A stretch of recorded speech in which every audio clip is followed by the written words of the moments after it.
जय हिंद फ्रेंड्स, कैसे हैं आप लोग। आई होप आप लोग अच्छे होंगे और मस्त होंगे। मैं साइंस में ध्वनि यानी साउंड पढ़ा रहा था, जिसके अंतर्गत साउंड के बारे में बहुत सारी जानकारियां मैंने दे दिया था। उसके बाद मैं पढ़ा रहा था ध्वनि तरंग, और मैं बताया था कि जो तरंग है ना, वो दो प्रकार की तरंग है ना। एक विद्युत चुंबकीय तरंग और यांत्रिक तरंग।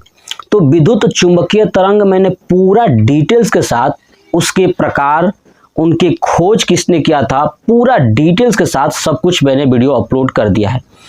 आज के इस वीडियो में हम लोग ये जानने वाले हैं कि यांत्रिक तरंग क्या है और यांत्रिक तरंग कहते किसे हैं, यांत्रिक तरंग के प्रकार कौन कौन से हैं और उनका डिफिनीशन, ऊपर से पूरा डिटेल्स के साथ आज यांत्रिक तरंग मैं कंप्लीट करा दूंगा। तो चलिए देखते हैं कि यांत्रिक तरंग क्या होती है। चलिए देखिए, यांत्रिक तरंग यानी मैकेनिकल वेव्स, है ना। यांत्रिक तरंग का मतलब क्या होता है कि मैकेनिकल वेव्स, ठीक है।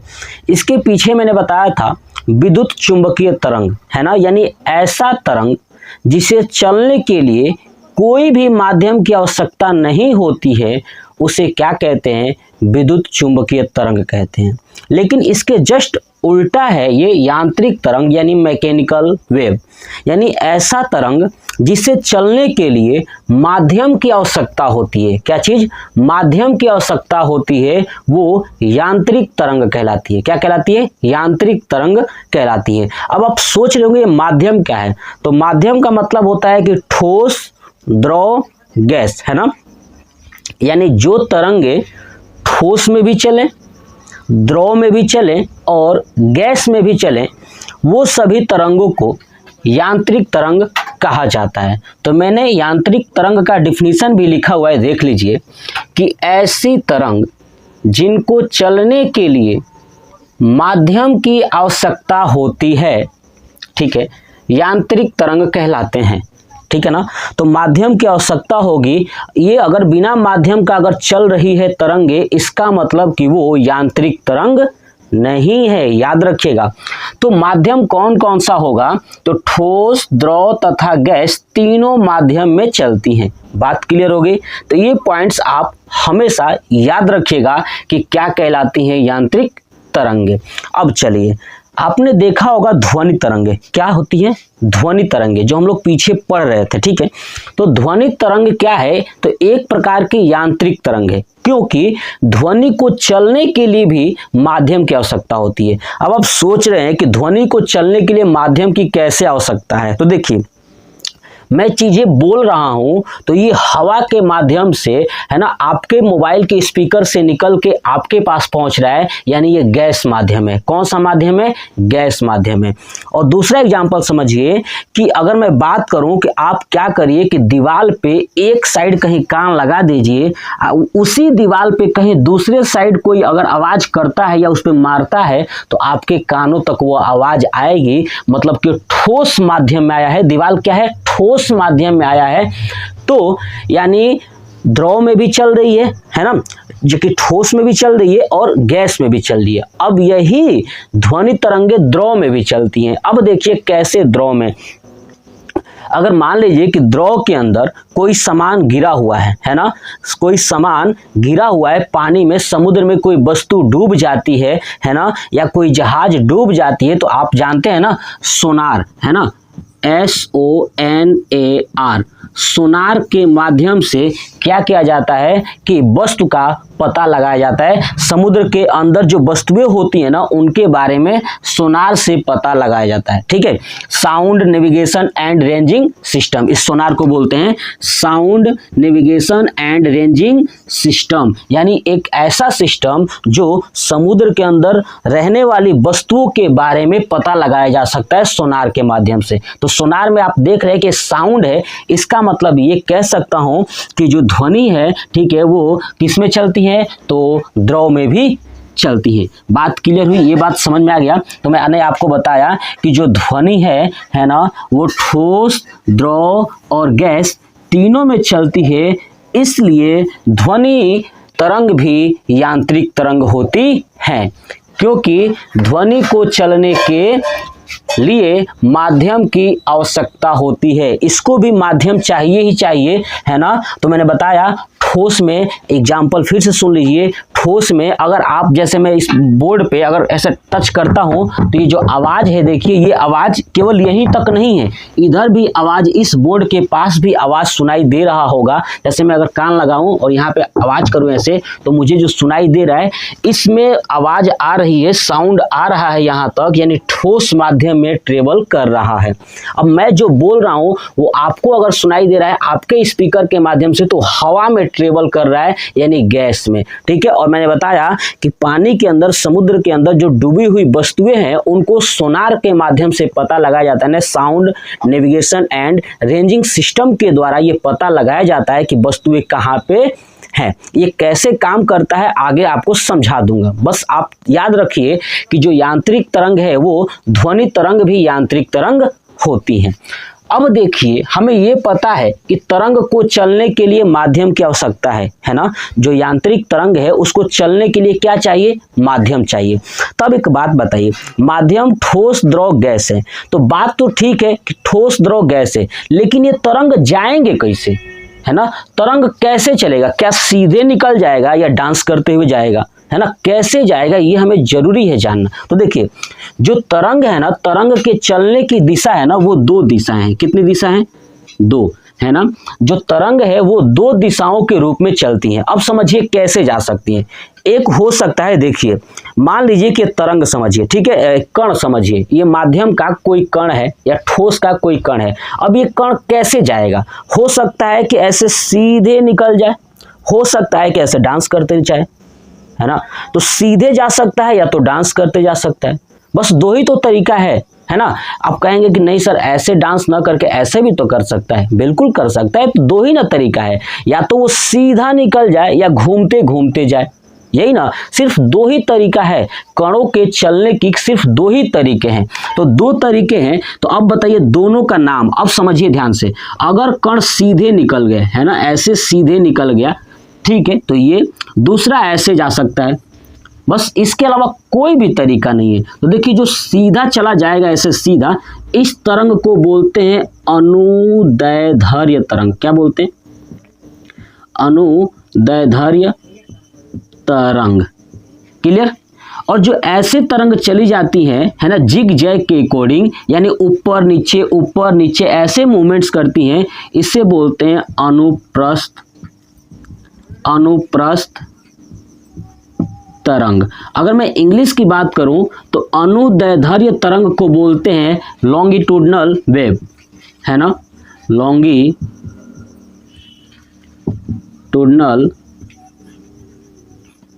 वेव्स, ठीक है। और जो अनुप्रस्थ होती हैं, ठीक है, अनुप्रस्थ, इसको बोलते हैं ट्रांसवर्स वेव, ठीक है। केवल जो कण है ना, जो चलने की दिशा है, माध्यम के कणों की जो चलने की दिशा है वो सिर्फ दो ही हो सकती हैं, या तो सीधा निकल जाए या ऐसे जिग जैग अप डाउन करते हुए चले। तो ये होती है यांत्रिक तरंग के प्रकार, यानी अनुदैर्ध्य तरंग। अब यांत्रिक तरंग के प्रकार कैसे हो गए? तो देखिए ना, सिंपल सी बात है, मैंने बताया कि यांत्रिक तरंग को चलने के लिए माध्यम की आवश्यकता होती है। तो बस यही तो हम देख रहे हैं कि जो कण है ना, अगर वो चल रहे हैं तो माध्यम में कैसे चल रहे हैं, किस दिशा की तरफ चल रहे हैं। तो हमने ये देखा कि वो दो तरीके से चलते हैं, एक तो लॉन्गिट्यूडनल और एक ट्रांसवर्स, है ना, यानी अनुदैर्ध्य और अनुप्रस्थ। तो चलिए इन दोनों तरंगों को पढ़ लेते हैं, और जैसे इन दोनों तरंगों को पढ़ लेंगे तो आपका ये यांत्रिक तरंग पूरा कंप्लीट हो जाएगा। अब आप सबसे पहले इसका स्क्रीनशॉट ले लीजिए। अब मैं आपको चीज़ें ना लिख के समझाऊंगा बिल्कुल बेसिक से, क्योंकि मैं अब बोर्ड पे ज़्यादा समय तक इस पर मतलब कि पूरा नहीं लिखने वाला मैं, क्योंकि ये टॉपिक्स जो है कि समझने वाला है, इसलिए मैं बोर्ड पे मेंशन नहीं करने वाला हूं। आपको चीज़ें समझाऊंगा बिल्कुल बड़ी आसानी से, देखिए और समझिएगा। चलिए, तो अब हम लोग जानते हैं कि जो अनुदैर्ध्य तरंग है ना, जो अनुप्रस्थ तरंग है, ये क्या होती है। चलिए देखिए, सबसे पहले पढ़ते हैं अनुप्रस्थ तरंग।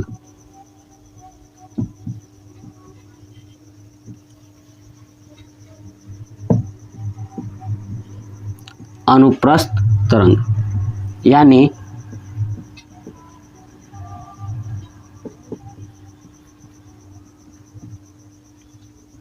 ट्रांसवर्स वेव, ठीक है।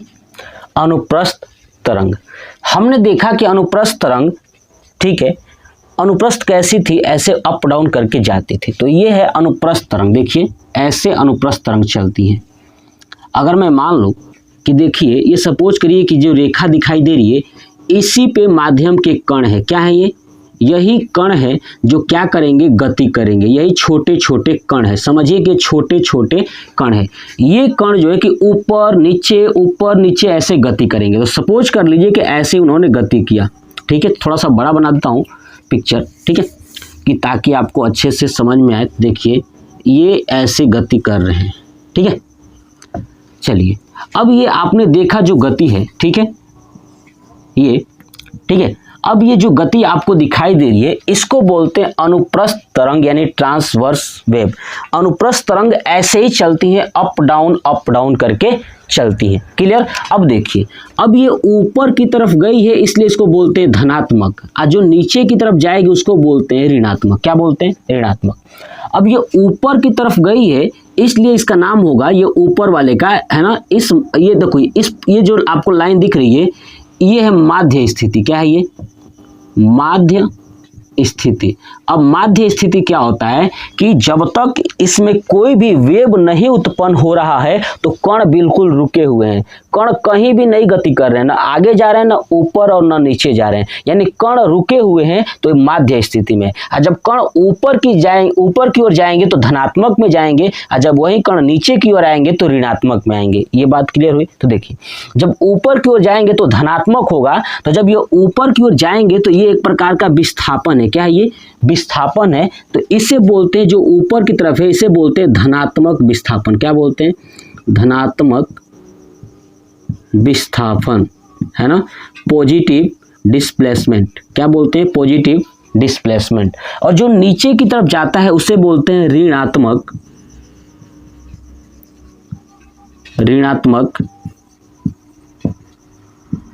विस्थापन। क्या बोलते हैं, ऋणात्मक विस्थापन। बात क्लियर हो गई। तो जो ऊपर की तरफ गए हैं वो धनात्मक विस्थापन, जो नीचे की तरफ गए हैं वो ऋणात्मक विस्थापन, और ये बीच वाला क्या है, तो माध्य। क्या है ये, माध्य स्थिति।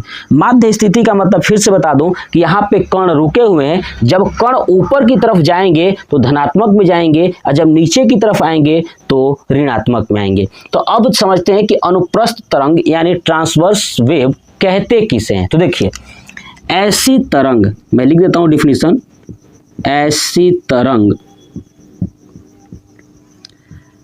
जिसमें माध्यम के कण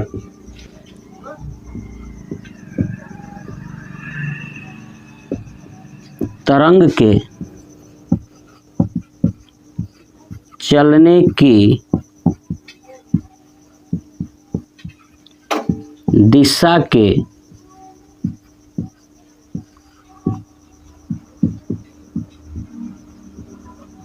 लंबवत होते हैं, है ना, वो अनुप्रस्थ तरंग कहलाते हैं। देखिए ऐसी तरंग जिसमें माध्यम के कण तरंग के चलने की दिशा के लंबवत होते हैं। अब ये बात डिफिनीशन आपको समझ में नहीं आएगा, लेकिन ये डिफिनीशन इसी से मैंने बनाया। समझिए कैसे। देखिए आप एक बात देखिएगा कि ऐसी तरंग जिसमें माध्यम के कण, देखिए आपने देखा कि ये माध्यम के कण थे इस पे, है ना। तो जो माध्यम के कण है ना, तरंग के चलने की दिशा। अब देखिए अगर ये तरंग आगे की तरफ जा रहा है, कहाँ जा रहा है, ये पूरा ये तरंग आगे ऐसे बढ़ते बढ़ते कहाँ जा रहा है, आगे की तरफ जा रहा है। तो तरंग के चलने की दिशा, ये जो चलने की दिशा है ना के लंबवत होते हैं। कौन, तो माध्यम के कण। अब माध्यम के कण ऊपर जा रहा है और तरंग की दिशा आगे जा रही है। देखिए माध्यम के कण ये ऊपर गया है ना, देखिए कॉन्सेप्ट समझिए। देखिए ये तरंग चल रही है ऐसे, अब माध्यम के कण ऐसे गया यानी ऊपर गया। कहाँ गया, ऐसे गया ऊपर, है ना। फिर कहाँ जाएगा, नीचे, है ना। तो आपको दिख रहा है कि जो माध्यम के कण है ना, तरंग के चलने की दिशा के अगर मैं ऐसे मिला दूं तो यहाँ पे देखेंगे आप 90 डिग्री दिखेगा। कितना डिग्री, 90 डिग्री। बस 90 को ही बोलते हैं लंबवत। क्या बोलते हैं, तो लंबवत। बात क्लियर हुई। देखिए माध्यम जो तरंग है ऐसे जा रही है, अब माध्यम के कण ऐसे जा रहे हैं और नीचे से भी ऐसे आ रहे हैं। तो अब देखिए ये ऊपर माध्यम के कण अगर पहुंचा है तो यहाँ से अगर लाइन खींचूं तो देखिए तरंग की ये जो दिशा है, ये वाली दिशा, और ये ऊपर माध्यम के कण, इनके बीच का 90 डिग्री यानी 90 डिग्री को क्या बोलते हैं, लंबवत। तो यही से मैंने डिफिनीशन बनाया कि ऐसी तरंग जिसमें माध्यम के कण तरंग के चलने की दिशा के लंबवत होते हैं वो क्या कहलाते हैं, तो आपका अनुप्रस्थ तरंग कहलाते हैं। क्या कहलाते हैं, अनुप्रस्थ तरंग कहलाते हैं। ये पॉइंट्स आप याद रखिएगा कि अनुप्रस्थ तरंग किसे कहते हैं, तो ऐसी तरंग है ना जिसमें माध्यम के कण तरंग के चलने की दिशा के क्या होते हैं, तो लंबवत होते हैं, वो अनुप्रस्थ तरंग कहलाती है। बात क्लियर हुई। चलिए अब समझिए, जो ये अनुप्रस्थ तरंग है ना वो ठोस तथा द्रव में ही चलती है। सिर्फ अनुप्रस्थ तरंग याद रखिएगा हमेशा कि अनुप्रस्थ तरंग जो है हमेशा ठोस तथा द्रव में ही चलती है। पूछा जाए कि क्या गैस में चलती है क्या, तो याद रखिएगा कि यह गैस में नहीं चलती, केवल ठोस तथा द्रव में चलती है। तो आपसे पूछा जाए कि कौन सी ऐसी तरंग है जो ठोस तथा द्रव दोनों में चलता है, तो आपका है अनुप्रस्थ तरंग। ठीक है, लेकिन अगर मैं बात करूं कि जो ये अनुप्रस्थ तरंग है वो गैस में कभी भी ट्रेवल नहीं करती है, गैस में नहीं जाती है। ये पॉइंट्स आप याद रखिएगा।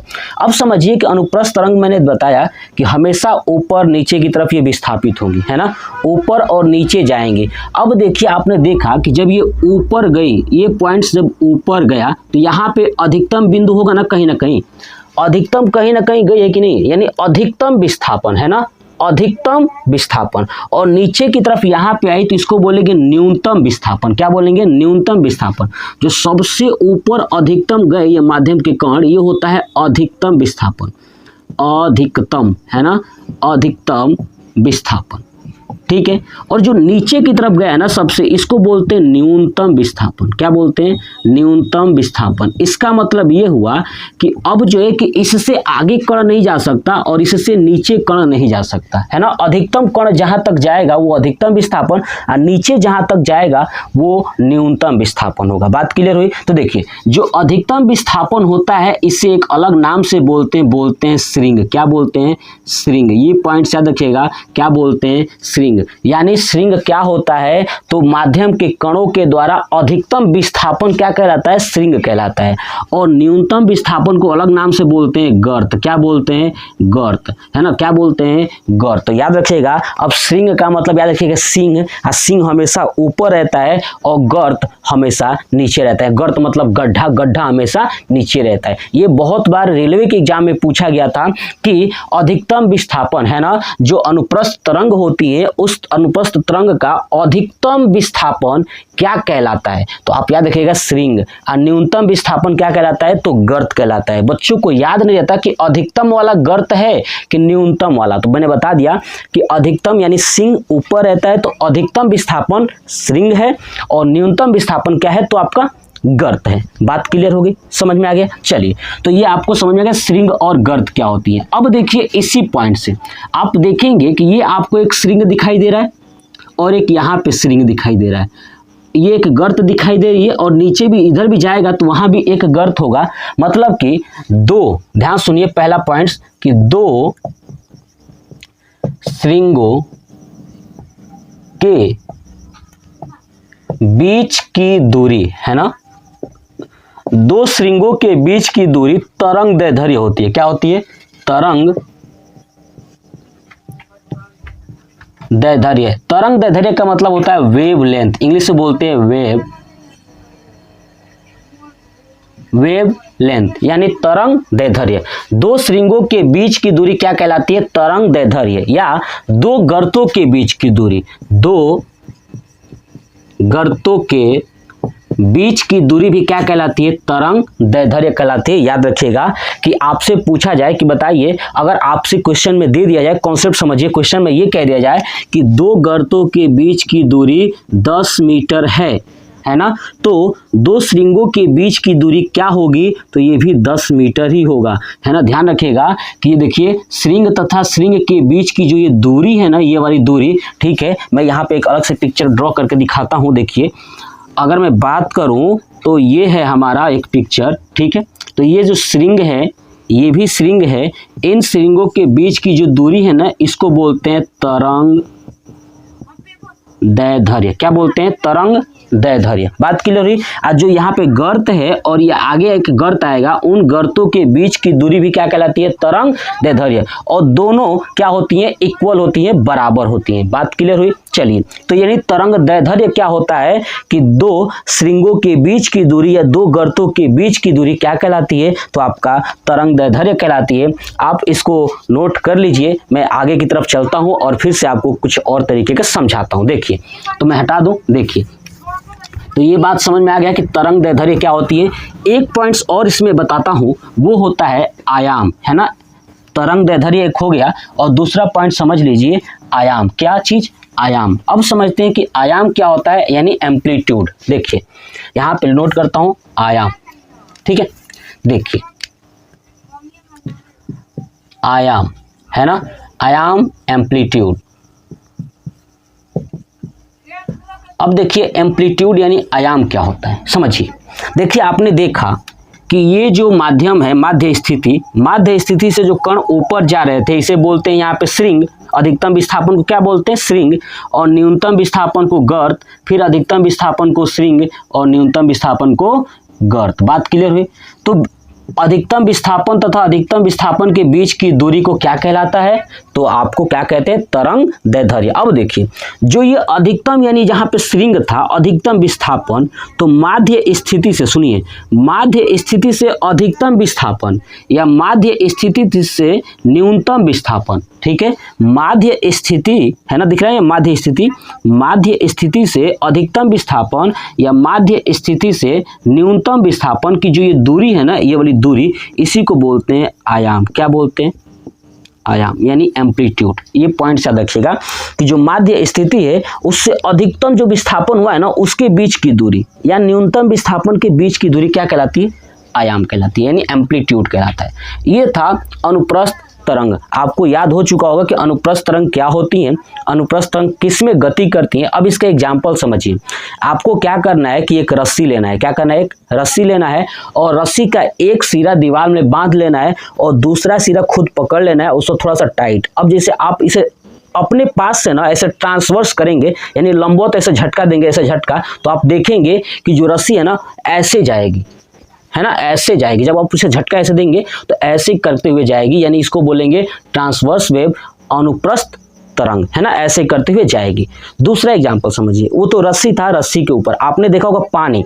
पानी में आपको क्या करना है कि कंकड़ मारना है। क्या करना है, जब कंकड़ मारोगे तो जैसे पानी में कंकड़ मारोगे ना, तो वो क्या करेगा, अनुप्रस्थ चलेगा, है ना। तो एक गाना भी है ना कि कोई पत्थर से ना मारे, है ना, तो मैं कंकड़ बोला, कोई पत्थर से ना मारे मेरे दीवाने को, ठीक है। तो अब कंकड़, ठहरे हुए पानी में कंकड़ न मार सांवरे, है ना, चलो मन में हलचल सी मच जाएगी, ठीक है। सुनिए, तो बस वही है, पानी में कंकड़ मारेंगे तो क्या होगा, वो उसका जो गति होगा ना, मोशन होगा, वो up down up down up down, इसी को बोलते हैं अनुप्रस्थ तरंग, यानी ट्रांसवर्स वेव। एग्जाम्पल आपको दिमाग में याद हो गया। चलिए, तो ये था पूरा अनुप्रस्थ तरंगे, ये पूरा कंप्लीट हो गया। चलिए अब चलते हैं दूसरा तरंग पढ़ने के लिए। हटा दो इसको। चलिए आप मेरी बातों को सुन सुन के क्या करिए कि नोट्स बनाइए, है ना। एक बात याद रखिए, जितना आप मेरे द्वारा सुन रहे हैं उन सबका नोट्स बनाएंगे तो आपके लिए सबसे बेहतरीन होगा कि आपको चीज़ें पढ़ने में और समझने में बहुत ही अच्छा कॉन्सेप्ट रहेगा, ठीक है, और सबसे अच्छे तरीके से आप चीज़ों को समझ पाओगे और किसी को समझा भी पाओगे। बहुत ही आसान, बहुत आसान है, कोई हार्ड नहीं है, बहुत मज़ा आता है चीज़ों को समझने में और समझाने में भी। चलिए दूसरा हम लोग पढ़ते हैं अनुदैर्ध्य तरंग। क्या पढ़ते हैं, अनुदैर्ध्य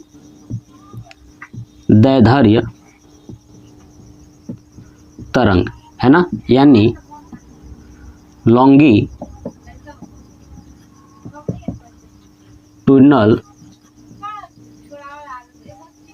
वेव, ठीक है।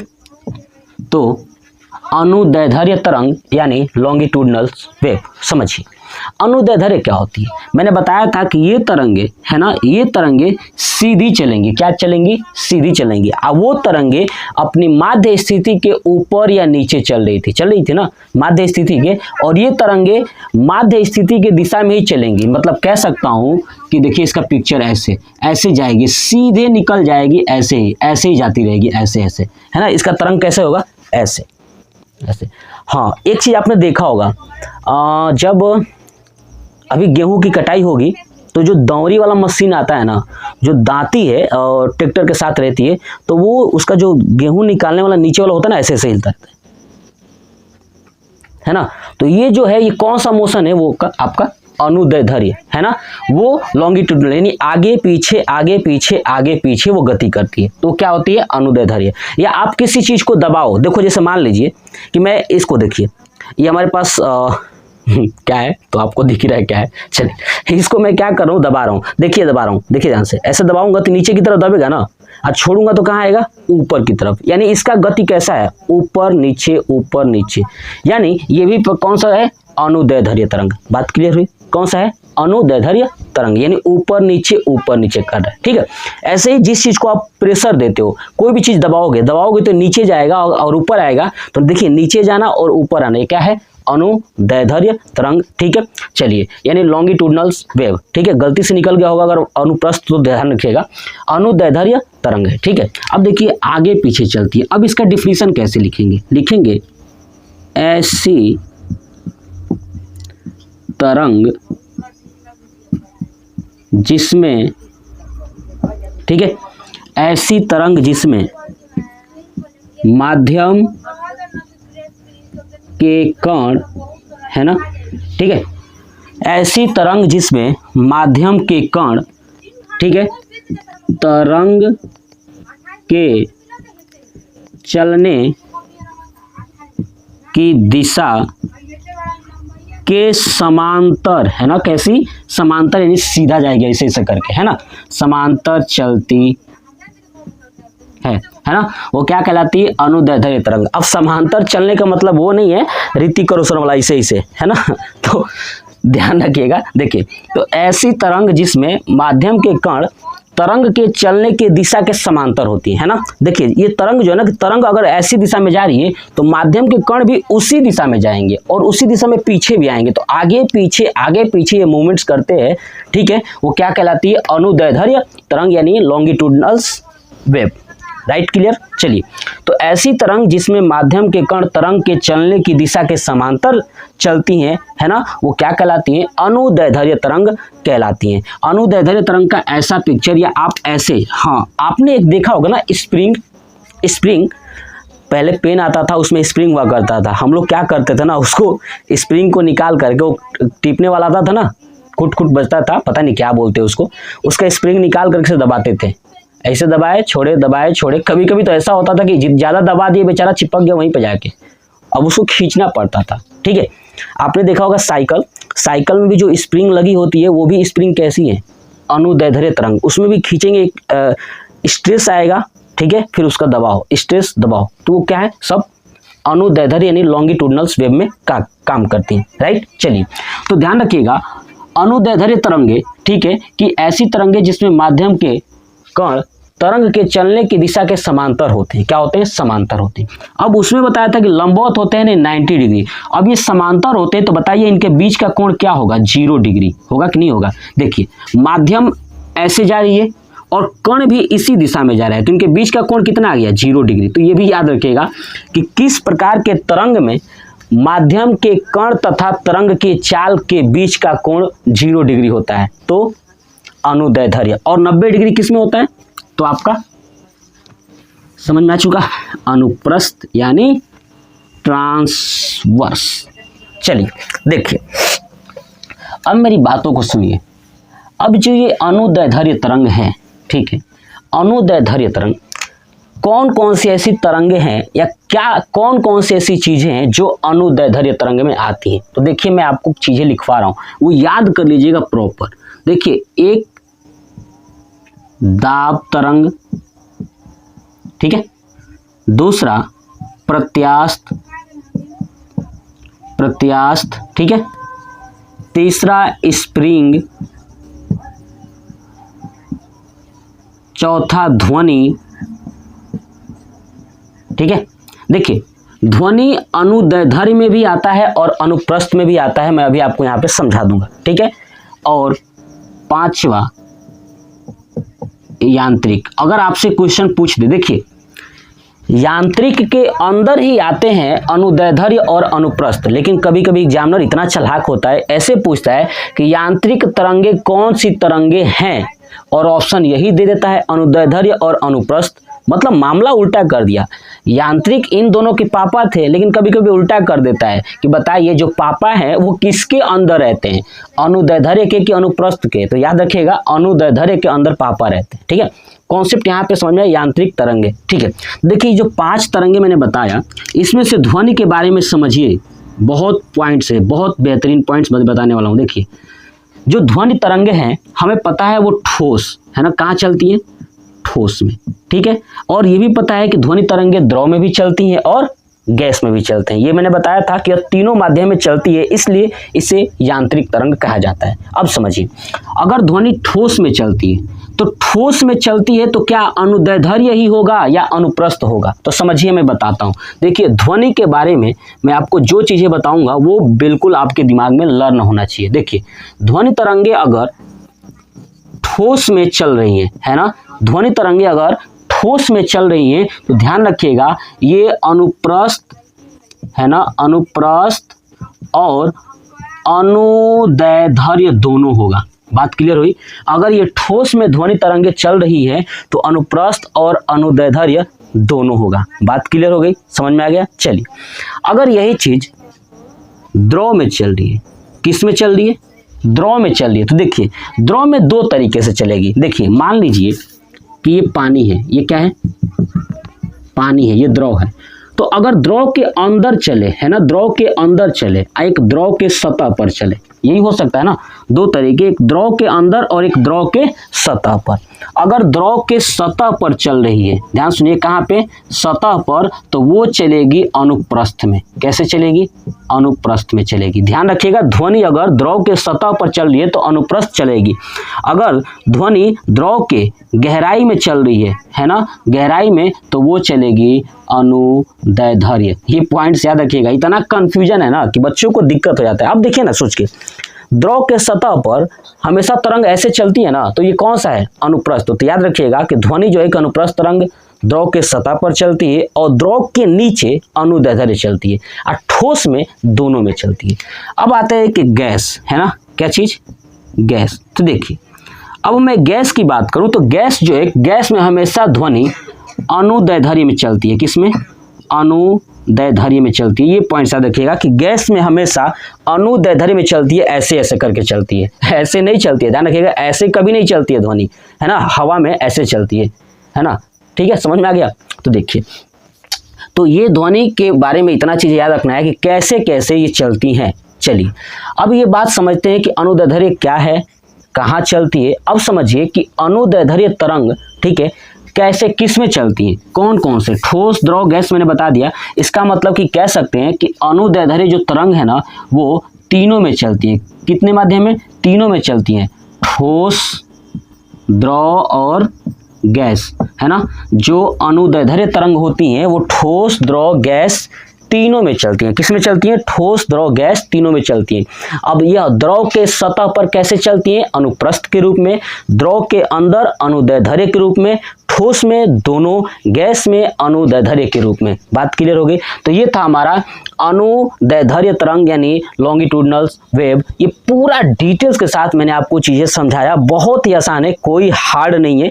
हो सकता है मैंने आपको जो समझाया है वो आपको समझ में थोड़ा लेट से आए, लेकिन मैं कहूँगा कि आप बार बार चीज़ों को देखिएगा और समझिएगा, फिर आप देखेंगे कि आपको बहुत सारी चीज़ें नॉलेज के रूप में गेन हो चुका है। तो ये कैसा लगा कमेंट बॉक्स में कमेंट करके जरूर बताइएगा और इसका स्क्रीनशॉट ले लीजिए और याद रख लीजिएगा कि अनुदैर्ध्य तरंगे जो है कि यही है, केवल दाब, प्रत्यास्थ और स्प्रिंग, है ना, और ध्वनि और यांत्रिक, इन्हीं को याद रखिएगा। और बाद बाकी कोई भी तरंग आपसे पूछ देना कुछ भी पूछ दे तो हमेशा कहिएगा कि अनुप्रस्थ तरंग है। कौन सा तरंग है? अनुप्रस्थ। ठीक है, केवल यही नाम याद रखिए, दाब, प्रत्यास्थ, स्प्रिंग, ध्वनि और यांत्रिक, इन पांचों को छोड़ के कोई भी नाम अगर दे दे और कहे कि कौन सा तरंग है तो हमेशा दीजिएगा अनुप्रस्थ तरंग, है ना। इन सब का नाम याद रखिएगा, यही है अनुदैर्ध्य तरंग। क्यों है तो देख लीजिए, दाब तरंग मैंने बताया था, जब भी आप दबाओगे तो वो ऊपर आएगा नीचे आएगा, यानी इसलिए अनुदैर्ध्य हो गया। प्रत्यास्थ, प्रत्यास्थ का मतलब होता है किसी चीज को खींचना, इलास्टिसिटी, है ना। रबड़ को खींचोगे तो रबड़ खींचोगे तो सीधे आएगा, अपने आप खुद अंदर आ जाएगा, यानी वो भी क्या है? अनुदैर्ध्य, सीधे वाला। ठीक है, ऐसे ही स्प्रिंग, स्प्रिंग को खींचोगे छोड़ोगे, खींचोगे छोड़ोगे तो क्या होगा? वो भी अनुदैर्ध्य। और ध्वनि मैंने बता ही दिया, और यांत्रिक मैंने आपको समझा ही दिया, है ना। तो ये कॉन्सेप्ट था अनुदैर्ध्य तरंग का, यानी अनुदैर्ध्य तरंग, अनुप्रस्थ तरंग पूरा मैंने कंप्लीट कर दिया। ठीक है, कैसा लगा कमेंट बॉक्स में कमेंट करके जरूर बताइएगा। जय हिंद।